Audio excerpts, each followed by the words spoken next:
To install the PURELL ES4 dispenser, start by using the release buttons to open the dispenser. Check the label inside to confirm that you have the right dispenser. Leave a 7-inch clearance below the dispenser for proper servicing. To install with screws, use the dispenser as a template to mark and drill holes. Start with the topmost holes.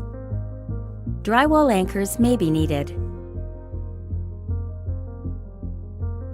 To install using adhesive tape, clean the wall, remove the adhesive backing, and press the dispenser firmly against the wall for 10 seconds. Wait 24 hours before loading a refill.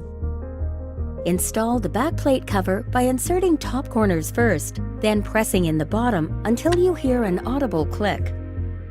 Close the dispenser. For hand sanitizer, install the shield floor and wall protector by inserting the tabs into the dispenser slots. An optional key allows conversion to a locking dispenser.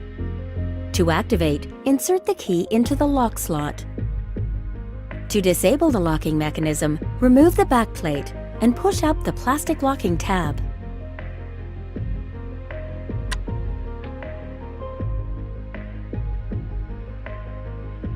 To install a refill, open the dispenser. Then press the green release button and remove the empty refill.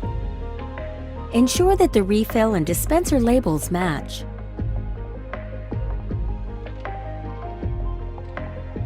Remove the cap and insert the refill until you hear an audible click.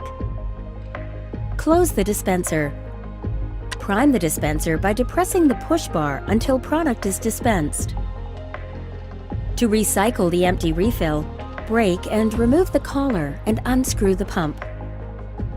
Recycle the collar and bottle and discard the pump.